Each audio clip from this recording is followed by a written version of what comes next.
So let's start para sa atong next topic, that is the introduction to statistical concepts and grading system. So first muna nato diri ang i-discuss ang chapter 5, that is the introduction to statistical concepts. So statistics plays a very important role in measurement and evaluation.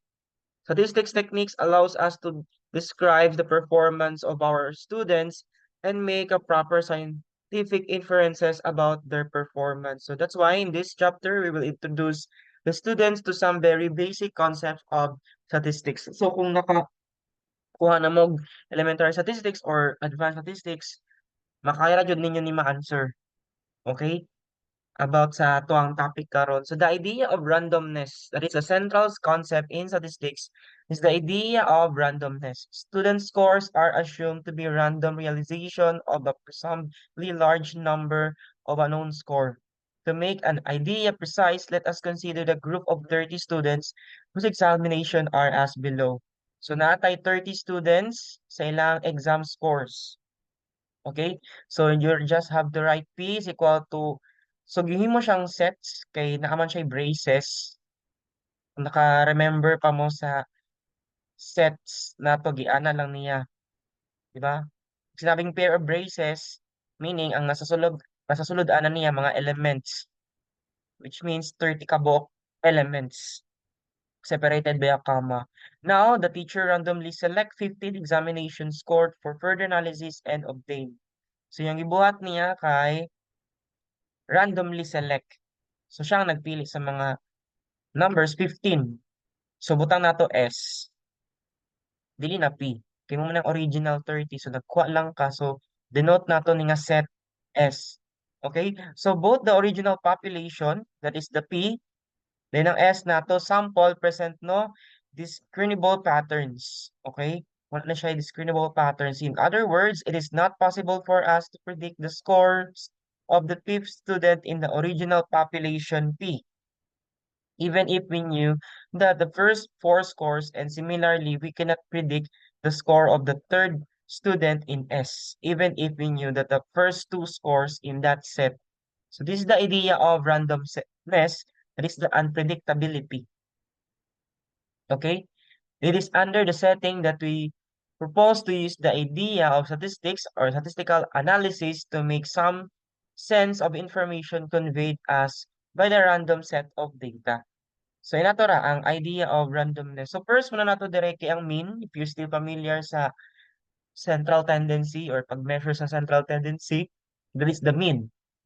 Okay, the mean of set of observation is defined as the sum of the observation divided by the number of observation. Okay? Meaning total tanan ang data entries nimo, then divide nimo pila ka buok observation or iyang sample size. So ang mean is just the same as the simple average of the score. And ang symbol nato, 'di ba ang sa statistics nato kay x bar is just equal to the summation of x over n. Where ang x nato ang data entry, ang n sample size, ang summation Greek letter na siya. Okay? So, naatay do ka klase, naatay population mean and then sample mean. Okay? So, kung tanawon nimo, kung i-compute nimo ang population ng sample, kani nga symbol nga x bar sample na ha, sample mean. So, sa S, meaning total ni tanan, then divide 15. While ang population kaning 30 ka buok, gi-add na siya, then i-divide 30. So you can see that the mean is a single numerical measure of the typical or average performance to the group of the students. So nasa 21 ang average performance ng students. We note that the original population of 30 students had a score that cluster around 21.6, while the sample of 15 students had a score that cluster around 21.7, 27. Thus, even if we did not observe the entire group of 30 students, but only took a sample of 15, so we would still not be too far off the correct value of the mean. So, di na kayo siya layo. Doon na 21. Okay, so the central concept of statistics is that the sample mean provides a good view of a non-population mean. So this is the very same principle when we used to take the average of examination score of the students to get the final grade. That is, we believe that the average of the examination scores provides a good picture and correct ability of the student. So, ano siyang purpose sa ato ang pagkuha ng mean para makuha ang average score sa exam nato siyang example or ang central tendency niya. So the other way to describe the central location of the data on grades, for instance, we could arrange the scores from highest to lowest and then make the middlemost score to obtain the median. Okay, again, kung naka-remember pa mo sa measure of central tendency na time mean median mode. So sa mean, gikuha ang center. Sa median naman, if you still remember, you just have to arrange lowest to highest. Then find the center. Kung even number siya, dito ang center, i-add mo divide 2. Kung odd number, automatic, makita agad yung center. Okay? As long as naka-arrange siya. But, its statistical properties are less understood, so we prefer to use the mean. Okay? So, they prefer the mean katong pagkuha sa examination score of the students. Next na pod nato kay ang standard deviation. Standard deviation, while the mean is a good single description of the location of central tendency of the data, it is often not enough to fully describe the data set. Okay, kay ang standard deviation nato is the measure of variability. Di ba natay range, variance, standard deviation. That's the three measure of the variability or ang spreadity, dispersion. That is the measure of dispersions, scatter or ang kakatag sa data o sa kalagyo o sa kadikit ang mga data. So that's important din. Okay, so the standard deviation is the measure of the average standard deviation or the departure of the individual scores from the mean. And it's given by, if you still remember, natay duha ka klase nga symbol, kani, ginatawag ni siya population standard deviation and then yung S, mo na siya ang sample standard deviation. So dire, ang yang gibuhat sa libro, SD. Standard deviation pa rin yan. So ang formula niya, summation of X, yung X nato is the score value. Then ang mean, square ni mo siya, divide n minus 1. Okay? Ngayon, the square difference and then add all of these square difference divided by the number of observation minus 1. So we request the students to calculate the standard deviation for the given two data sets. Okay? So actually, mubura kayang explanation. Okay, we assume that we already discussed the elementary statistics and advanced statistics. So muna mubura kayong mga discussion. Okay, ang highlight man gud dire is the assessment and evaluation students using these statistics measurements nato. So first nato dire ang bell-shaped curve. Students' performance is actually related to the performance of the group in the class or the group of similarly situated students. It is a curious mathematical fact that when the scores of the students are plotted against the number of students getting such scores, the resulting graph of scores versus the frequency of the occurrences is the bell shape. You still remember, sa bell shape, ito yung itsura sa bell shape. 'Di ba? Kaya ang bell shape gikan na siya sa histogram. 'Di ba ang histogram kay magkadikit yung mga vertical bars and then pag nakaporma na ka, imo na dayon siyang i-connect ang mga vertical bars then as you can see, mahimo na siyang bell shape curve niya.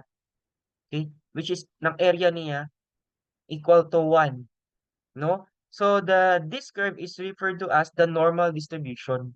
So kani matawag ni siya normal distribution na. Kaya ang normal distribution is a symmetrical shape distribution which is the mirror image ang left and right niya kay magkapareha. Mirror image. So mo ng normal distribution ng tawag. Okay? That is often considered as a cornerstone of a statistical theory and application because of its ability to serve as a good model for many types of observation that occur in the practices. That is yung examination score, IQ, weight, height, etc. So mo nang gamit kayo siya ang normal distribution. So the examination score below and the corresponding plot of the data versus the frequency of the occurrences of the score showed a typical normal distribution scores. So as you can see, natay graph diri where yung x-axis na to, yung score sa math, and then yung frequency naman para sa y-axis. So the normal distribution is a distribution of scores that such that it is a bell shape. Symmetric, yun nga, parehara na siya ha, bell shape, symmetrical, ayan, around the mean score x equal to mu. So as you can see na atay mu, ibig sabihin population mean. In the picture above, the mean is 50. Okay? And the measure, the standard deviation, we have here this symbol. Kakasabi ko lang, kanina symbol is population standard deviation. Kani population mean. So, ang sigma niya, 5. When the mean and standard deviation of the set of scores are given, then the normal distribution disregarding the frequency of occurrence of the score is completely known. So the height of the normal distribution with mean and the standard deviation at the sum point x is given by this. So mo ni siya ang ginatawag na formula na pod f of x is equal to 1 over 2 pi to the power 1/2. Square root na siya. Parehara na siya. Square root times sigma, then exponential e to the power of 1/2, that is negative 0.5. 1/2 na siya, negative 1/2. X minus mu square over sigma square. So actually, ito yung formula ng normal distribution. Actually, no? Height of the normal distribution with mean mu and standard deviation sigma. So don't forget, yung value ng pi is 3.1416. Irrational number na siya. And also yung exponential. Okay? Yung e is just 2.71828 or simply e. The height of the normal distribution represents the frequency which the observation x would theoretically occur. That is how many times x is expected to occur out of the every 100. The curve extends indefinitely in both directions, getting closer and closer towards the horizontal axis without ever reaching it, and with the area under each normal curve totaling 100%. Kaya ang total aning sa area is just 1. Total ana the area sa normal distribution is 100%, regardless of the value of the mean and the standard deviation. 50% of the score lies below the mean and the other 50% lies above the mean. So, ibig sabihin, kung mo ni siya ang normal distribution na to with the bell shape niya, ang ang ang nasa right side, kaning shaded part is just the 50% sa right side. And then, kaning nasa left side, mo ni siya ang another 50%. So that's why it's the total of 100%. Hence, the mean also serve as the median of the distribution of test scores. Also, di ba, ang mean median mode ay actually nasa center jud na. Nadiri ang mean median mode. Okay? Nadira sa center. Mean median mode. Mo na matawag na siya og central tendency. In the normal distribution, the mean median mode is in the center. Okay? Moreover, most of the scores will be clustered around the mean of a normal distribution. So we can get areas under the curve given information about the mean and standard deviation. This area represents the probabilities or percentage of occurrences of the score in an interval of values.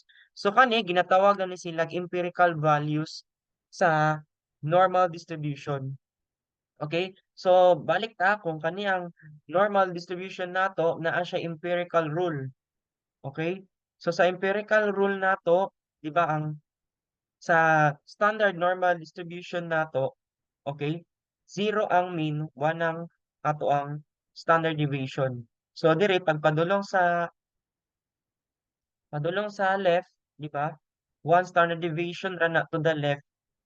So mo na nay negative 1, negative 2, negative 3. The same gyapon, 1 standard deviation to the right then. So natay 1, 2, 3. 1 to 3 na siya. Then kani man ang center, di ba? So ingon siya diri, one standard deviation from the mean is about 68%. So meaning kaning one standard deviation both left and right niya is ang area niya is 68%. So kung imo ni siyang kuhaon, ang yang area ani is 68%. Next naman ang 95%, kani siya ug kani. Pagkuhaon nimo ang shaded part ani nga area kay mo equivalent siya 95%. Then dire naman the remaining is the 99.7%. Di ba mo approximate siya 1%, 100%. Okay? So, inaga ang pasabot sa normal distribution. If the mean and standard deviation of the normal distribution are known, it is easy to convert back and forth from raw scores to percentiles of the distribution as the next section illustrate. So, dire sa standard normal distribution, don't forget, again, nga ang standard normal distribution, ang mean nato 0 and the standard deviation is 1. That is the special type of normal distribution or ginatawag ni siya standardized. Okay? Because the area under the standard normal curve, especially the area to the left of the value, that is the z. Z nato is the cumulative distribution function at z, ang phi of z are typically found in tables. So, provide ra pud kog appendix A, maghatag ra pud kog standard normal distribution sa positive ug negative. Okay? Maghatag ra ko ana para na mo'y copy. Suppose that we wish to determine the following areas under a standard normal curve. Kung naka-remember pa mo ani sa pag-solve ng standard normal distribution, di ba naatay to the left value of z 1.43, to the right value of z is 1.43, then ang between na sad na kay negative o positive 1.43. Inana siya.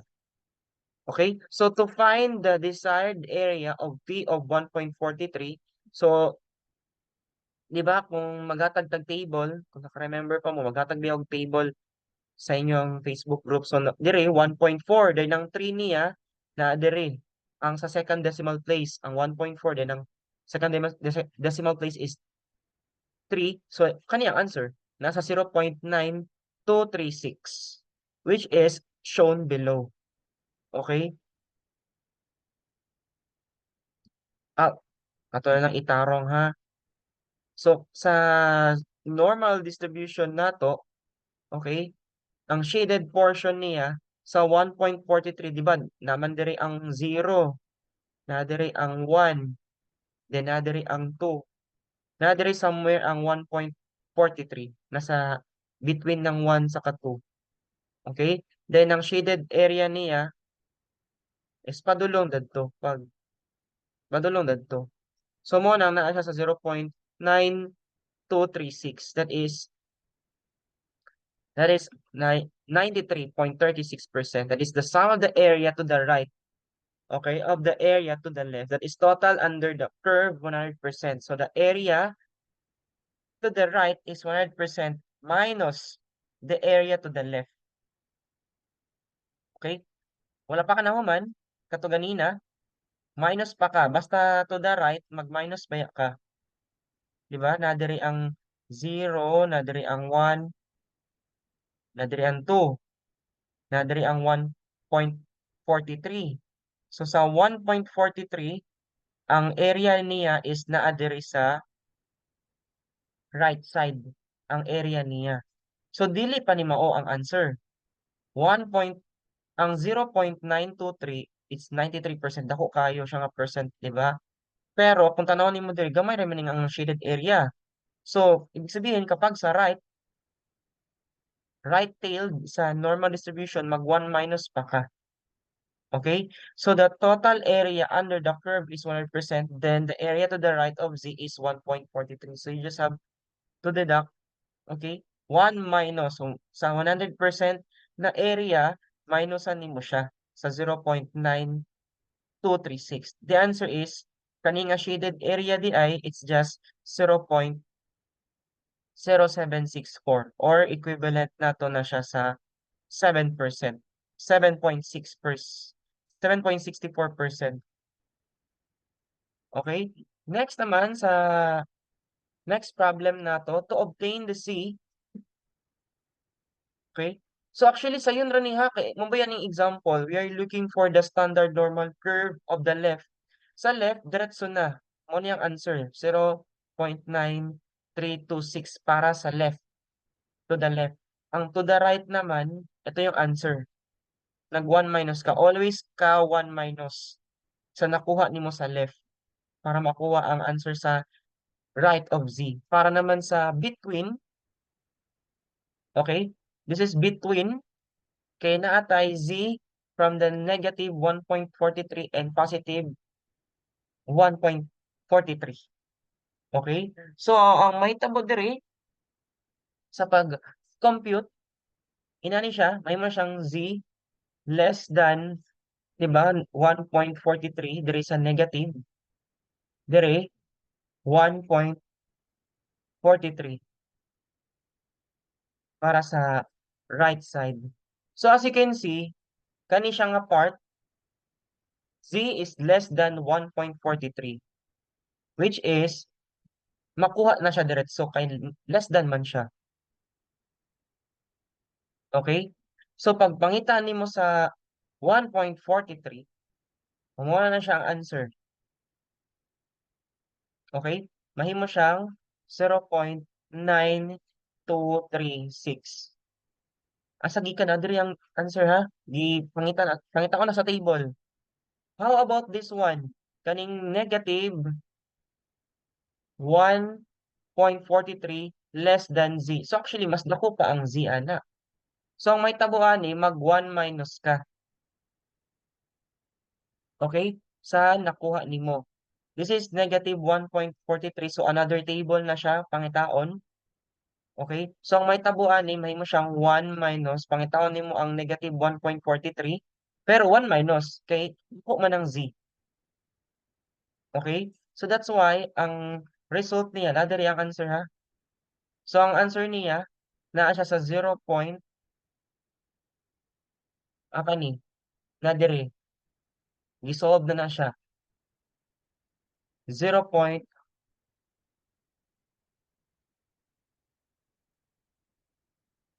0.1528. Ayan. Okay? So, karon, the area between AB is the area to the left of B minus the area to the right of left of kani. Area to left of B minus area to the left of A. That is the area between negative 1.43 and positive 1.43. That is the area to the left of Z. It's equal to 1.43 minus the area to the left of Z is negative 1.43. So again, make sure kasabot mo niya kaya na-discuss na ba ani siya sa ato ang elementary statistics. Pero don't worry, I will send you a copy para mas mag-gets further explanation pa dyan. Kaya din na ko ni siya elaborate pa dyan. Okay, make sure kasabot yun sa ni pagkuha ang area to the left, area to the right sa between. Okay? So ang answer niya 0.8472 or 84.72%. Okay? So mo nang gipakita na niya diri ang answer. Okay? So muna napansin ninyo ang positive 1.43 minus sa negative 1.43. Ipangita ra na sa table. Muna dili matingala yung sa pagkuha sa table ra na siya. So another example, suppose that we wish to obtain the values of Z for which A, that is area to the left, pabaliktad na sad, meaning pangitaon na sad, pangitaon ni mo ni. Then area to the right dayon 0.8508. Pangitaon ni mo sa table, pabaliktad na sad. Okay? So meaning, first na to, sa letter A, we are looking for the values of Z that gives the entry 0.5832. In this case, makita natin na siya sa 0.21. Okay? So, kani siya, example, kani nga part kay table ni siya ha, magatag ra kog table ninyo na ano siya sa appendix. So, 0.21. So kani ang 0.2, then ang second decimal place is 0.2, 0.01. So which is the 0.5832. How about naman pagpangita unsa man ang value ng z where the area to the right of the z is 0.8508. So imong buhaton ana kay i-minus nimo siya 1, ayan nimo siya pangitaon. Okay? So the area to the left of z is 0.1492, which is correspondingly find in the table. Okay? So pagpangita sa table, negative 1, 0, 4, which is makita nimo siya exactly. Okay? So whatever the value of the mean and standard deviation of the normal curve, we can transform the whole normal curve in the standard normal curve. And this entails the transforming each of the data into a standard units. So again, ang mga gipang discuss ganina sa standard normal distribution, ang sa left, right, and between. Okay? So wala na kayo na ako siya gi-detailed kaayo, kay make sure nakasabot no sa pagkuha atong normal distribution nga topic nato sa elementary statistics. So first, next na pod nato ang observation in the standard units. If we see how many standard deviation it is above or below the average, it is the x. Ang x is the data, mu, population mean, sigma, population standard deviation, respectively, represent the observation. Its mean and standard deviation, and then the standardized form of x is this one. So, mo ni ang formula para sa standard deviation. Z is equal to x minus mu over standard deviation. Formula na sa z. So, example, let x be normal with a mean of 25 and the standard, the variance is sigma square 100. Di ba ang variance is just ang variance nato is the square root of the standard deviation. Sayop niha, ang mean nato mu, dili sigma. May typo error. Mu nato is population mean. Sigma is population standard deviation man. So ang variance sigma square 100. So don't forget ang square root ana sa sigma square or the population variance is the standard deviation. So pagka square root nimo na 10. So mo na ang imo ang buhaton. Z is equal to 30 minus 25 over 10. That is equal to 0.5. So if the distribution of the students are assumed to be normally distributed, then we could make a certain predictions about the percentage of individuals scoring between any two scores as the next illustration shows. Okay? So kung kani makita nimo mo ni siyang normal distribution, ang gibuhat niya, gi-standardize niya using this formula. Pag sinabing standardize, ang mean 0, ang sigma or the standard deviation nato 1. Giinana siya. Meaning na transformation siya. Transforming the normal distribution. Ang normal distribution nato ang dagko ang mga values sa x nato. Pagka-transform nimo sa standard deviation, nahimo na lang siyang 0, 1, 2, 3. Ganun. Inaana ang nahitabo. I-transform niya. Okay? Don't worry, I will send you another recorded lecture video para mas magets pa ninyo ang pinagkaiba ng normal distribution sa standard normal distribution. Mo na itabo. Mo na yung pasabot. Okay? Another example, suppose that the achievement scores of students in a national national test for statistics in grade 6 can be modeled by a normal distribution with a mean of 1,620 and a standard deviation of 50. So the question here is the proportion of the students with score less than 1,550, proportion of students with score greater than 1,650, and the proportion of the students scoring between dayon sa 1,600 and 1,675. So as you can see kani ang mga data pa wala pa na standardize. So first nato sa letter A, i-transform sa nato ang 1,500 to the Z value. So Z is equal to 1,500. I-transform sa nimo sa Z value niya. 1,500 minus ang mean niya is 1,620. Sorry. 1,620 dayon ang iya ang standard deviation na to 50. Pagka-solve nimo ana is 1.4. 2 decimal place lang ta ha. Pag magkuha ta, pag may 3 decimal place, i-round off yun na to 2 decimal place para pag locate sa table nato ng standard normal distribution is dali ra. So, mo na siya 1.4. Then we can associate the area na dahil. After this, you can now find this. Find this in a table na z is equal to 1.4 since to the left ni siya kay less than. And then after that, the answer is 0.0808, meaning 8% lang sa students ang less than 1,550 na score. Ina na ang pag-interpret niya. Okay? For letter B naman, so kung makita nimo dire sa letter B, 1,650. So standardize nato na siya.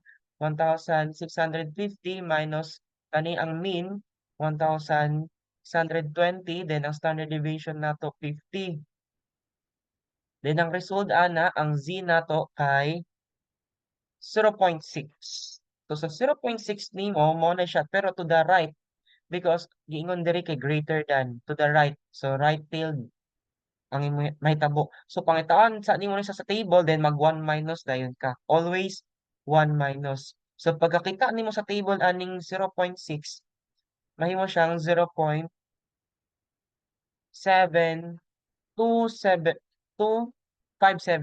Pagka minus nimo ana mo na siya answer nimo. Okay? So the answer is 0.2743, which means that 27.43% of the students with a score greater than 1,650. Ina na ang proportion niya. Okay, 27% ang nakakuha ana greater than the score of 1,650. How about between? Sa between naman, the same gyapon, standardize sa nimo ni siya ang meaning duha na ay mo ang Z na kay Z sub 1 nimo 1,600 minus 1,620 divide 50 ka. Okay? Then ang Z sub 2 nimo kay mura gyapon kani siya diri ka tan-aw once 1,675 minus 1,620. Then divide din mo sa 50. So ang result aning duha para maklaro kay ang isa negative 0.4. Pangitaw na din mo siya stable. Mao na ang sa left kani ang sa right. Sa right side naman nato kay 1.1. Okay? So kani ang una nimong pangitaon, ang nasa right side. Pagkahuman kani na dayon ang nasa left side. So ang nasa